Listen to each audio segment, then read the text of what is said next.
by the way. USMNT players on the move, Heath Pearce. Let's begin with Daryl Dike to West Brom. A permanent deal, by the way. $9.5 million for his services. What do you make of that?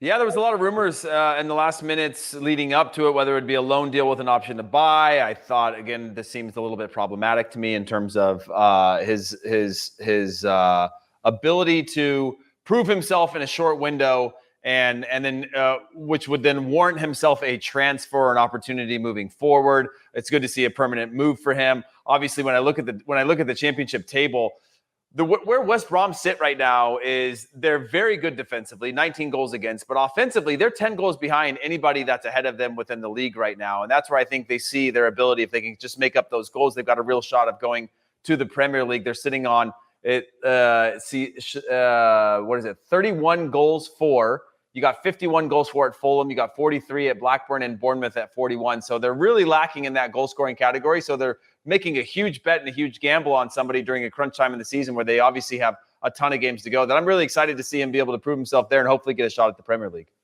Yeah, I was just going to jump in and say that they are struggling to score goals. They haven't scored more than 2 in a game since October 23rd. And that's a long time ago. And then when they got 2 goals in the game, it was over Coventry away from home. And the second goal they scored was actually an own goal. So technically, they haven't actually scored 2 goals in the game. So yes, Daryl Dike, I think, is going to be someone that they can rely on. I say this a lot, provide some unpredictability, I think, up top. He started off red hot with Barnsley because I don't think people were too familiar with him. And as they did get a little bit more familiar, he started to slow down a little bit, which I think is only going to add to his game as he has to think a little bit more about how am I going to have success? How I don't necessarily have to get that much space to get a shot off. I only needs like that little half second to make it happen. So this is all good news. I think it's a win-win for everybody. Orlando gets a nice transfer fee that they can reinvest into the team. West Brom gets a proper striker who has, for me, unlimited potential. I'm a big fan of Daryl Dike. And for the player himself, he gets to make a move to a team that's in the championship that isn't mid-table or at the bottom. Like, they have a legitimate chance of getting promoted to the Premier League, and that is awesome. So it's a big win for everybody, and I hope it goes well for everybody as well. Yeah, his partnership with Callum Robinson should be a good one. By the way, this is a reunion back again with Valeria and Ishmael, who manage Barnsley, and obviously they know each other. But to your point about goals there, Heath, it's the long ball game for West Brom at this moment. They need to be a little bit more dynamic. But hey, it wasn't just Daryl Dike that stole the headlines. Our very own Fabrizio Romano with another bomb. Amazing. Ricardo Pepi, a friend of the show. He has Heath Pearce's PS4 game controllers. He goes to the Bundesliga, or at least, he's on his way. Fab reporting a $20 million fee. That's a record, by the way, for FC Dallas as well. More on this on tomorrow's USMNT hour. But Pepi to the Bundesliga, Augsburg.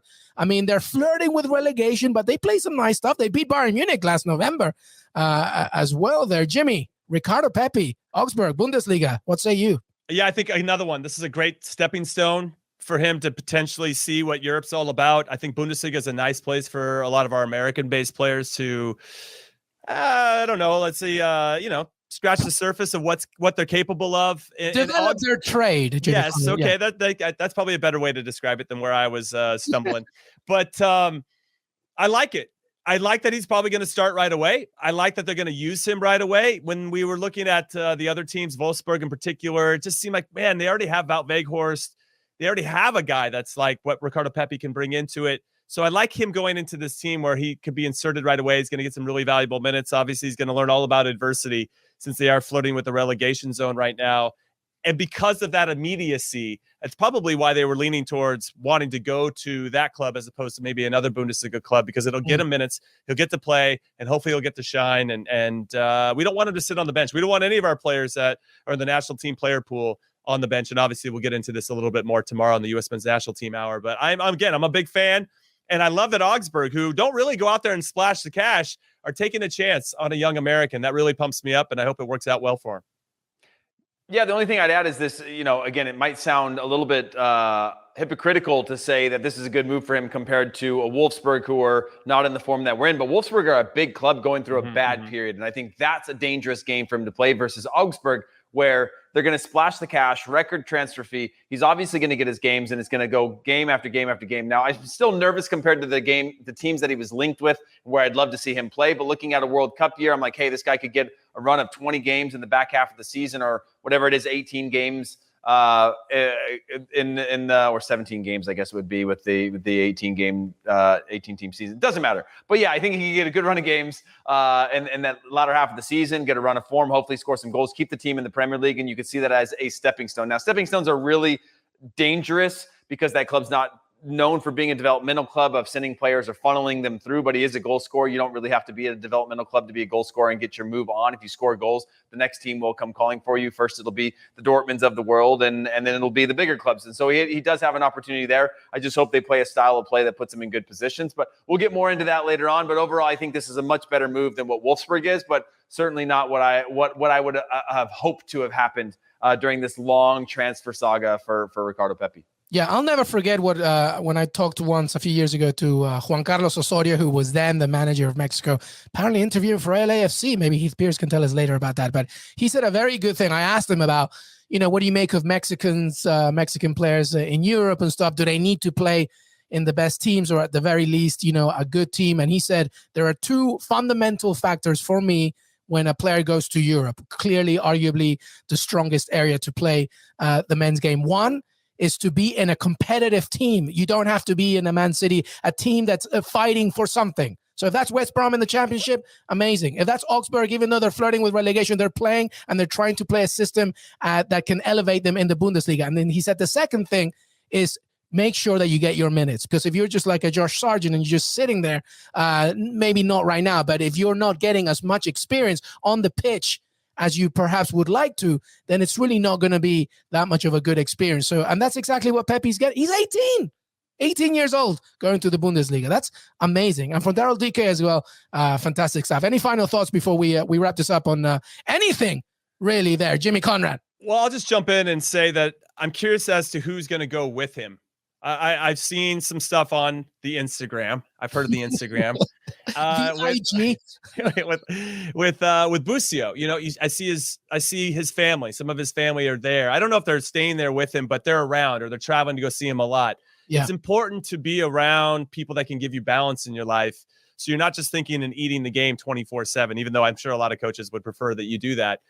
There still needs to be some element of comfort, and so that you can ease that transition. So I'm curious to see what happens. DK, a little bit older than Ricardo Pepi, so this is more with regard to Ricardo.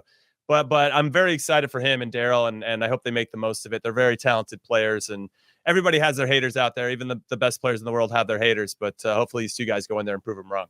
We have our haters, but we don't care. We're here. We're still rolling. We embrace our haters. We embrace it. Bring it on. Heath Pearce, any final thoughts from the USMNT perspective? Because we do have one more topic, actually.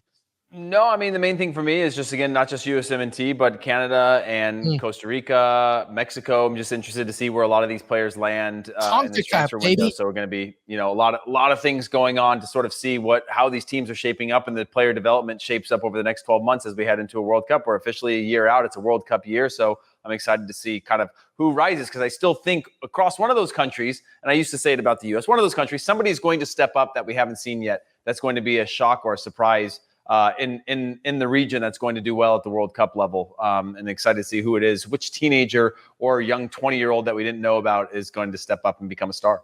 Yeah, Steve doesn't want Busio to go anywhere. He likes him where he's at. And John says Sargent is a flop. Gets minutes, but still can't score. Man, John, chill, bro.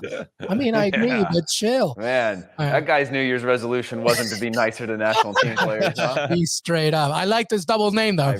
John. I like that, John. By the way, Ricardo, I don't know about the Mexican food in Germany. You're going to have to see where you can go there with that. I'll tell you about the Mexican food. It's terrible. There you go. Boom. See? There's Tex-Mex, and then there's German Mexican food, which is like the furthest thing, where it's like everything is like you will not find carne asada there or al pastor. You're going to find ground beef in every form, and it's going to come in a taco. And Ricardo is from Texas, so he's about to really feel the loss of good Mexican food.